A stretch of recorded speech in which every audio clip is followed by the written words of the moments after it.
Rapunzel.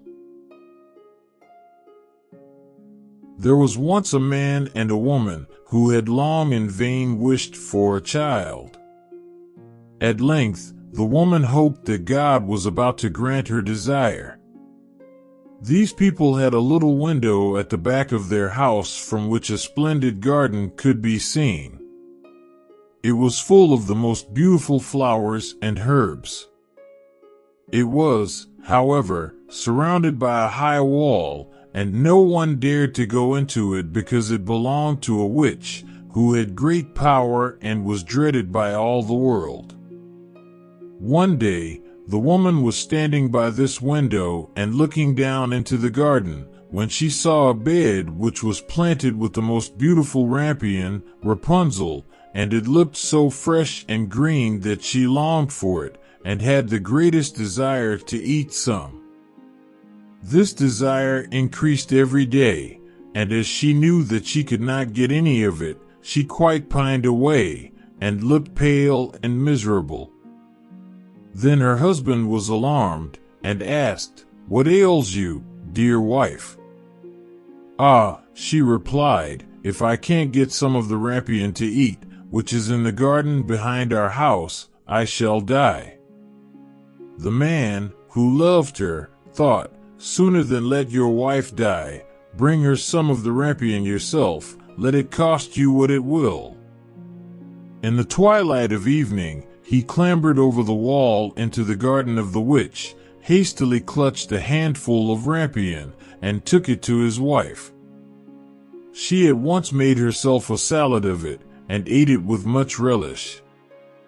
She, however, liked it so much, so very much, that the next day she longed for it 3 times as much as before.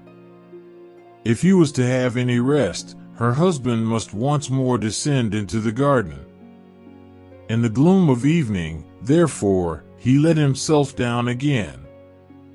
But when he had clambered down the wall, he was terribly afraid, for he saw the witch standing before him. "How dare you," said she with angry look, "descend into my garden and steal my rampion like a thief? You shall suffer for it." "Ah," answered he, "let mercy take the place of justice. I had to do it out of necessity. My wife saw your rampion from the window, and felt such a longing for it that she would have died if she had not got some to eat." Then the witch let her anger be softened, and said to him, "If the case be as you say, I will allow you to take away with you as much rampion as you will, only I make one condition: you must give me the child which your wife will bring into the world. It shall be well treated, and I will care for it like a mother." The man in his terror consented to everything, and when the woman at last had a little daughter, the witch appeared at once, gave the child the name of Rapunzel, and took it away with her. Rapunzel grew into the most beautiful child beneath the sun. When she was 12 years old, the witch shut her into a tower, which lay in a forest, and had neither stairs nor door. But quite at the top was a little window. When the witch wanted to go in, she placed herself beneath this, and cried, "Rapunzel, Rapunzel, let down thy hair." Rapunzel had magnificent long hair, fine as spun gold, and when she heard the voice of the witch, she unfastened her braided tresses and wound them round one of the hooks of the window above. And then the hair fell 20 ells down, and the witch climbed up by it. After a year or 2, it came to pass that the king's son rode through the forest and went by the tower. Then he heard a song, which was so charming that he stood still and listened. This was Rapunzel, who in her solitude passed her time in letting her sweet voice resound. The king's son wanted to climb up to her, and looked for the door of the tower, but none was to be found. He rode home, but the singing had so deeply touched his heart that every day he went out into the forest and listened to it. Once when he was thus standing behind a tree, he saw that a witch came there, and he heard how she cried, "Rapunzel, Rapunzel, let down thy hair." Then Rapunzel let down the braids of her hair, and the witch climbed up to her. "If that is the ladder by which one mounts, I will for once try my fortune," said he. The next day, when it began to grow dark, he went to the tower and cried, "Rapunzel, Rapunzel, let down thy hair." Immediately the hair fell down, and the king's son climbed up. At first Rapunzel was terribly frightened when a man, such as her eyes had never yet beheld, came to her. But the king's son began to talk to her quite like a friend, and told her that his heart had been so stirred that it had let him have no rest, so he had been forced to see her.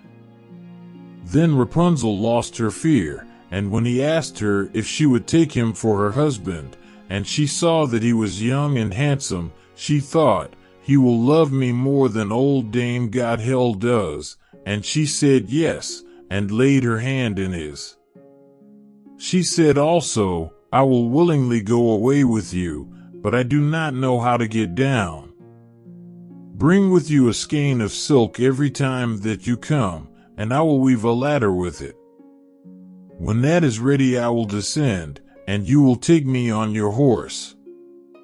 They agreed that until that time, he should come to her every evening, for the old woman came by day.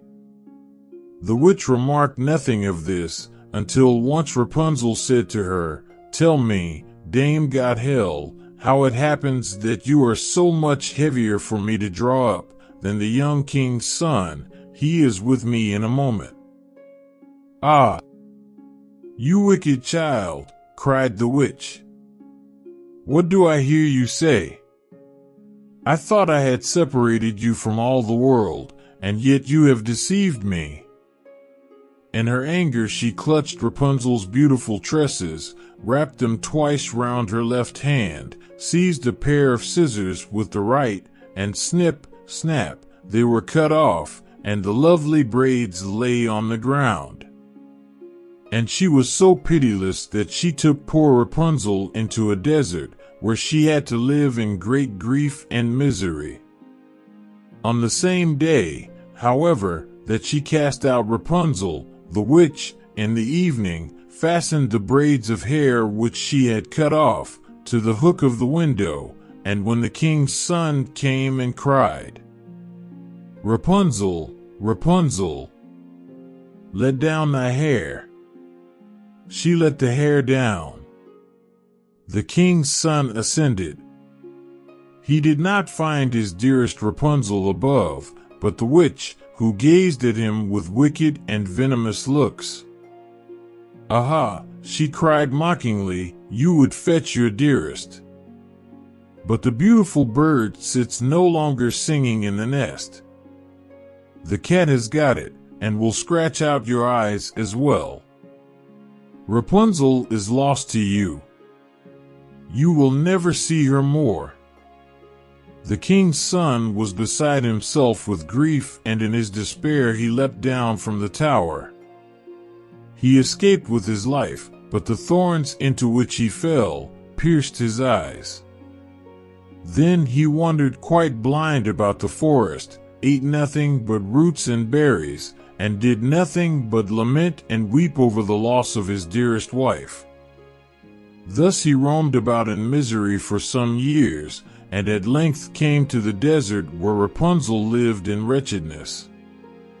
He heard a voice, and it seemed so familiar to him that he went toward it. When he approached, Rapunzel knew him, and fell on his neck and wept.